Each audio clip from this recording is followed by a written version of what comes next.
बिस्मिल्लाहिर्रहमानिर्रहीम। अस्सलाम वालेकुम स्टूडेंट्स, उम्मीद है आप सब ठीक होंगे। मेरा नाम है शाइस्ता और आप देख रहे हैं शाइस्ता एजुकेशन पॉइंट। आज हम क्लास 9th की रिव्यू एक्सरसाइज 1 के question number 9 and question number 10 को सॉल्व करेंगे। क्वेश्चन नंबर 9 है हमारे पास, Abdullah picked up 96 balls and placed them into 2 buckets.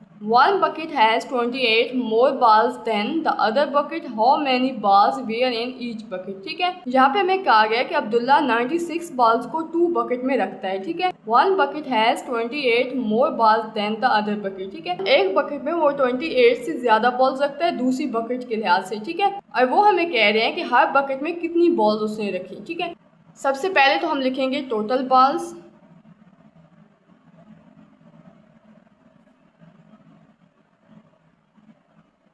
वो हमें कितनी दी गई हैं 96, हमने इधर लिख दिया 96। ठीक है, अब हम लेट करेंगे कि वन बकेट में हमारे पास कितनी बॉल्स हैं।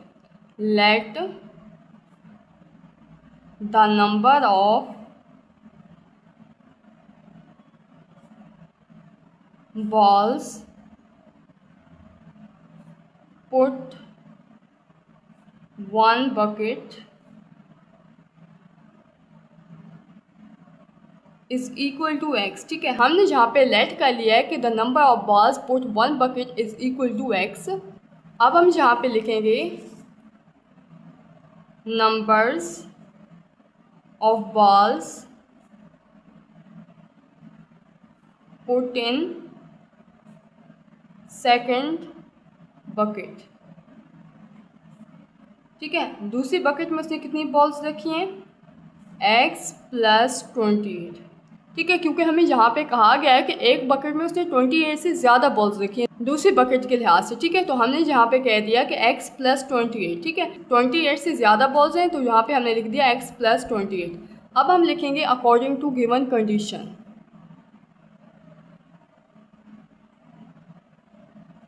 अकॉर्डिंग टू गिवन कंडीशन, जो क्वेश्चन में हमें कंडीशन दी हुई है उसके मुताबिक यहाँ पे अगर हम देखें, जहाँ पे हमें कहा गया कि दो बकेट्स में जितनी भी अब्दुल्ला ने बॉल्स रखी हैं उनका सम जो है वो 96 है। ठीक है, यहाँ पे हम x + 28, यहाँ पे हमने नंबर्स ऑफ बॉल्स जो फर्स्ट बकेट में लेट किया था वो था x और सेकंड में हमने किया था x + 28। ठीक है, इन दोनों को हम प्लस करेंगे तो हमारे पास जो इसका सम है वो है 96। इसको हम सिंप्लीफाई करेंगे, x + x हमारे पास हो जाता है 2x + 28 इज़ इक्वल टू 96। ठीक है, यहाँ पे हमारे पास 2x इज़ इक्वल टू +28 जब 96 के पास जाएगा इक्वल की इस साइड पे जाएगा तो ये माइनस हो जाएगा 96 - 28। ठीक है, यहाँ पे हम 96 को माइनस कर दें 28 को, यहाँ पे हमारे पास 16 बन गया। 16 में से 8 निकालेंगे तो हमारे पास आ जाएगा 8। यहाँ पे हमारे पास 8 बच गया, 8 में से हम 2 निकालेंगे तो हमारे पास आ जाएगा 6। ठीक है, यहाँ पे हम लिखेंगे 2x इज़ इक्वल टू 68। ठीक है, यहाँ पे 2x के साथ मल्टीप्लाई हो रहा है, जब इक्वल की इस साइड पे जाएगा तो डिवाइड हो जाएगा 68/2। यहाँ पे हम इसको कैंसिल करा देंगे, 2 1 ज़ा 2, 2 3 ज़ा 6, 2 4 ज़ा 8। ठीक है, यहाँ पे हमारे पास x क्या आ गया है 34। ठीक है, यानी कि जो हमने फर्स्ट बकेट को लेट किया था x की इक्वल, ठीक है, वो हमारे पास आई है 34। यहाँ पे हम लिखेंगे so the numbers of balls in first bucket is equal to 34। ठीक है, फर्स्ट बकेट में हमारे पास 34 बॉल्स हैं। ठीक है, उसके बाद जो हमारे पास सेकंड बकेट थी, ठीक है, यहाँ पे हम लिखेंगे numbers of balls in second bucket is equal to, वो हमारे पास क्या थी x + 28। ठीक है, हमने लेट किया था x + 28। ठीक है, जहाँ पे हमने x + 28 को लेट किया था। ठीक है, यहाँ पे भी हमने लिख दिया x + 28। अब x की वैल्यू हमारे पास आई है 34। ठीक है, हमारे पास ये आ गया 34 + 28। ठीक है, इन दोनों को हम प्लस करेंगे तो हमारे पास आ जाएगा 68। ठीक है, यानी कि फर्स्ट बकेट में हमारे पास 34 बॉल्स थी और जो हमारे पास सेकंड बकेट थी उसमें हमारे पास 68 बॉल्स थी। ठीक है, दोबारा हम इसको थोड़ा सा रिवाइज कर लेते हैं कि हमें क्वेश्चन दिया गया था Abdullah picked up 96 balls and place them into 2 bucket. ठीक है, अब्दुल्ले ने 96 बॉल्स को 2 बकेट में रखा। ठीक है, one bucket has 28 more balls than other bucket. ठीक है, वन बकेट में 28 से ज़्यादा बॉल्स थी दूसरी की निस्बत। ठीक है, और उन्होंने बोला था कि हमें ईच बकेट यानी कि हर बकेट की बॉल्स को फाइंड करना है। यहाँ पे हमने लिखा टोटल बॉल जो हमारे पास इक्वल थी 96 की। उसके बाद हमने लिखा late the number of balls put one bucket. ठीक है, वन बकेट की बॉल्स को हमने लेट किया x के ऊपर। उसके बाद हमने लिखा number of balls put in second bucket. ठीक है, सेकंड बकेट में अब्दुल्ला ने कितनी बॉल्स को रखी तो उसको हमने लेट कर लिया x + 28 के। उसके बाद हमारे पास जो कंडीशन दी हुई थी कि इन दोनों बॉल्स का सम यानी कि दोनों बकेट में जितनी भी बॉल्स हैं उनका सम 96 के इक्वल है। ठीक है, इसको हमने सिंप्लीफाई किया तो हमारे पास फर्स्ट बकेट की बॉल्स आ गई यानी कि x = 34। ठीक है, जहाँ पे हमने लिखा so the number of balls in first bucket = 34 यानी कि जो फर्स्ट बकेट में उसने बॉल्स रखी थी वो 34 थी और हमारे पास number of balls in second bucket x + 28 को हमने लेट किया हुआ था। हमने जहाँ पे x + 28 लिखा। ठीक है, x की वैल्यू हमारे पास आई थी 34। ठीक है, हमने x की वैल्यू 34 को पुट किया प्लस किया 28 में तो हमारे पास 68 बॉल्स आ गए यानी कि फर्स्ट बकेट में हमारे पास 34 बॉल्स थी और सेकंड बकेट में 28 से ज़्यादा बॉल्स थी, वो थी 68। अब हम बात करते हैं अपने क्वेश्चन नंबर 10 की जो है हमारे पास Salma invested 3,50,000 rupees in a bank which paid simple profit at the rate of 7/1/4% per annum. After 2 years, the rate was increased to 8% per annum. Find the amount she had at the end of 7 years. ठीक है, यहाँ पे हमें कह रहे हैं कि सलमा एक बैंक में 3,50,000 रुपीज़ इन्वेस्ट करती है। ठीक है, उसको 2 ईयर्स में जो प्रॉफिट होता है वो 7/1/4% के रेट पे होता है। ठीक है, उसके बाद वो रेट इंक्रीज हो जाता है 8% में। Find the amount she had at the end of 7 years. 7 years के एंड पे उसे कितनी अमाउंट फाइंड हो जाएगी ये हमने फाइंड करना है। ठीक है, पहले तो हम लिखते हैं प्रिंसिपल अमाउंट। प्रिंसिपल अमाउंट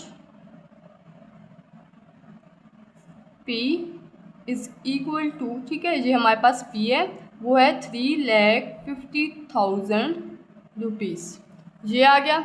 उसके बाद अगर हम यहाँ पे देखें तो ये हमारे पास दो अलग अलग क्वेश्चन बन रहे हैं। ठीक है, कैसे?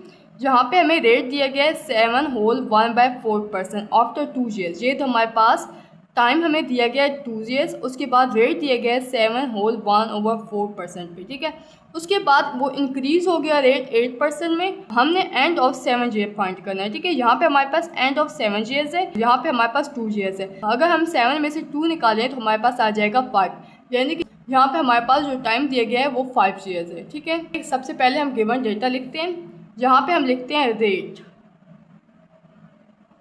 R1, वो हमें क्या दिया गया है 7/1/4%। 7/1/4%। ठीक है, ये आ गया। इसको पहले हम सिंप्लीफाई करते हैं। 4 से 7 को मल्टीप्लाई करेंगे तो हमारे पास आ जाएगा 28। 28 में हम 1 को प्लस करेंगे तो हमारे पास आ जाएगा 29/4%। ठीक है, अब हम अगर इनको डिवाइड करा दें 29 डिवाइड बाय 4 = आ जाएगा हमारे पास 7.25 के। ठीक है, यहाँ पे हम लिख देंगे 7.25%। ये हमारे पास R1 आ गया। ठीक है, रेट आ गया। उसके बाद हमें टाइम दिया हुआ है वो हमारे पास T1 हम कहेंगे। ठीक है, टाइम हमें क्या दिया हुआ है 2 ईयर्स आफ्टर 2 ईयर्स का। ठीक है, यहाँ पे हमारे पास टाइम है 2 ईयर्स का, हम 2 ईयर्स लिखेंगे। और हमने फाइंड क्या करना है इंटरेस्ट, यानी कि I1 हमने फाइंड कर लेना है। ठीक है, जहाँ पे भी हम इसका गिवन डेटा लिख लेते हैं जो हमारे पास स्टेटमेंट 2 है वहाँ पे इंक्रीज़ हुआ था 8% पे रेट। ठीक है, यहाँ पे हम रेट लिखेंगे R2, वो हमारे पास क्या है 8%।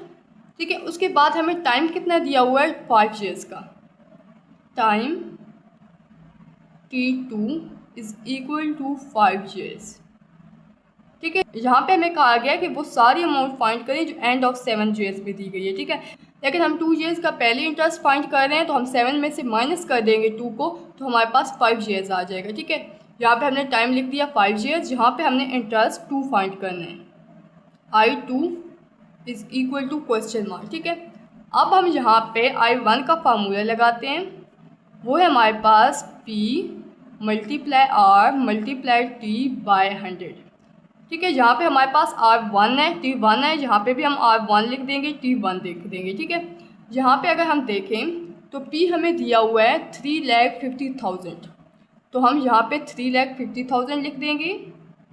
3,50,000 रुपीज़ मल्टीप्लाई R1 हमारे पास क्या है 7.25, हम इधर लिख देंगे 7.25 मल्टीप्लाई हमारे पास T1 यानी कि टाइम कितना है 2 years, हम 2 लिख देंगे, डिवाइड बाय 100। ठीक है, 100 से डिवाइड हो रहा था तो हमने 100 लिख दिया।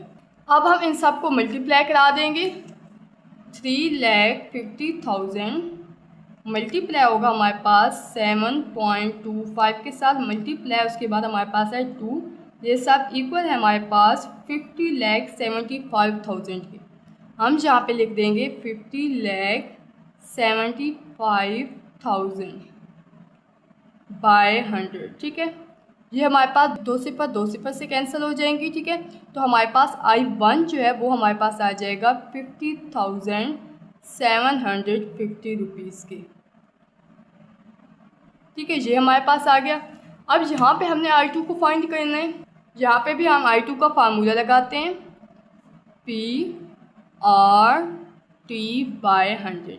यहाँ पे R2 है, T2 है, हम R2 लिख देंगे, T2 लिख देंगे। ठीक है, प्रिंसिपल अमाउंट वही हमारे पास 3,50,000 मल्टीप्लाई R2 हमें कितना दिया हुआ है 8%, हम यहाँ पे लिखेंगे 8 मल्टीप्लाई T2 हमें टाइम कितना दिया हुआ है 5 years, हम इधर लिख देंगे 5 बाय 100। ठीक है,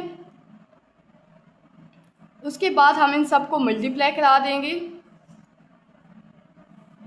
3,50,000 मल्टीप्लाई 8 मल्टीप्लाई हमारे पास है 5 इज़ इक्वल टू आ जाएगा यहाँ पे 14, हमारे पास 000, उसके बाद हमारे पास फिर है 000 बाय 100।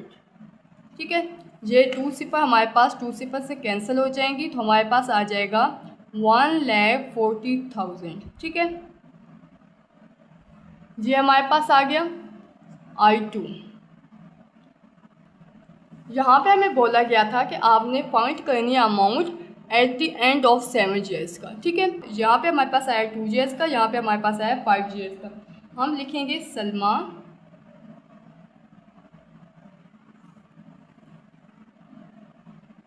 अमाउंट आफ्टर 7 years, यानी कि 7 years में उसे कितनी अमाउंट मिली है। सबसे पहले उसकी जो अमाउंट अपनी थी वो थी 3,50,000 रुपीज़। ठीक है, प्लस कर देंगे ये जो हमारे पास इंटरेस्ट आया है 50,750 का, प्लस कर देंगे ये जो हमारे पास 5 years का आया था वो भी 1,40,000 रुपीज़। ठीक है, इन सब को हम प्लस करेंगे। 3,50,000 प्लस हो जाएगा हमारे पास 50,750 प्लस हो जाएगा 1,40,000, जी हमारे पास इक्वल आ जाएगा 5,40,760 के। ठीक है, ये इसकी हमारे पास टोटल सलमा की अमाउंट आ गई है। बच्चों, आज का लेक्चर हम यहीं पर एंड करेंगे। अगर आपको क्वेश्चन की समझ आई है तो वीडियो को लाइक करें, चैनल को सब्सक्राइब करें और अपने दोस्तों के साथ वीडियो को लाजमी शेयर करें। मिलते हैं नेक्स्ट वीडियो में, तब तक के लिए अल्लाह हाफिज़।